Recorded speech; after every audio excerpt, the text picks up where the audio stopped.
વડોદરા શહેરના ગોરવા વિસ્તારમાં બનેલા હત્યાના બનાવમાં આરોપીઓને ગણતરીના કલાકોમાં જ ઝડપી પાડવામાં આવ્યા હતા।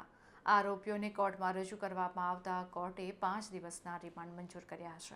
હત્યાના બનાવમાં મૃતક પિતાના પુત્ર અમીજી ઉર્ફે અબ્દુલ ઘાંચીએ ગોરવા પોલીસ સ્ટેશન ખાતે ફરિયાદ નોંધાવી હતી, જે ફરિયાદના આધારે ગોરવા પોલીસે સાડા અને બનાવીને ગણતરીના કલાકોમાં જ પકડી પાડ્યા હતા।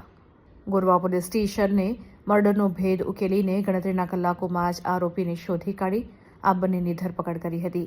બંને આરોપીઓને દિવાળીપુરા કોર્ટ ખાતે રજૂ કરવામાં આવ્યા હતા અને નામદાર કોર્ટે તેઓના 5 દિવસના રિમાન્ડ મંજૂર કર્યા હતા। ત્યારબાદ Gorwa police station PI Kirit Lathiya અને ગોરવા પોલીસ સ્ટેશનનો સ્ટાફને સાથે રાખીને બંને આરોપીઓને સાથે રાખીને રિકન્સ્ટ્રક્શન કરવામાં આવ્યું હતું।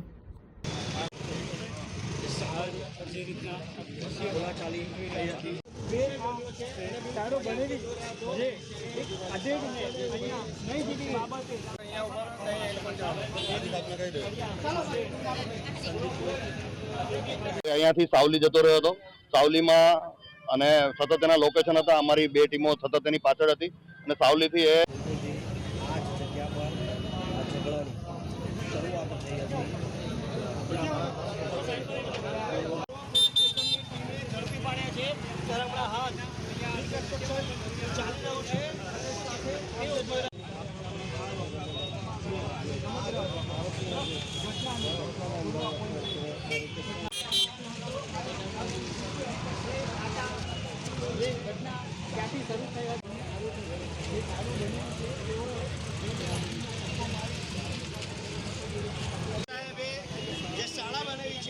બંનેને ગણતરીના કલાકોમાં ઝડપી પાડીને એક ઉત્તમ કામગીરી બતાવી છે જોવા મળી રહ્યું છે।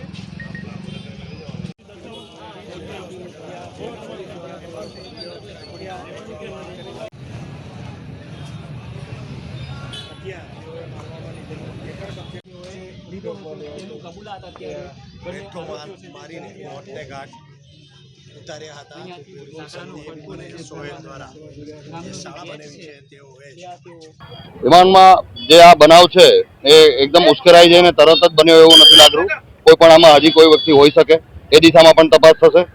પ્લસ આમાં જે વ્હીકલ છે પ્લસ એનું જે વેપન છે એ તમામ વસ્તુઓ ને કબજે કરી અને એને સાયગુર રીતે એકબીજાની પુરાવાઓની ચેન બનાવી અને એ ચેનથી તાત્કાલિક સરકારી અધિકારી પીપી સર અને તમામ જજ સાહેબોની સામે એ પુરાવા રજૂ કરતા સખ્તમાં સખ્ત અમને સજા થાય એ દિશામાં કાર્યવાહી કરવામાં આવશે।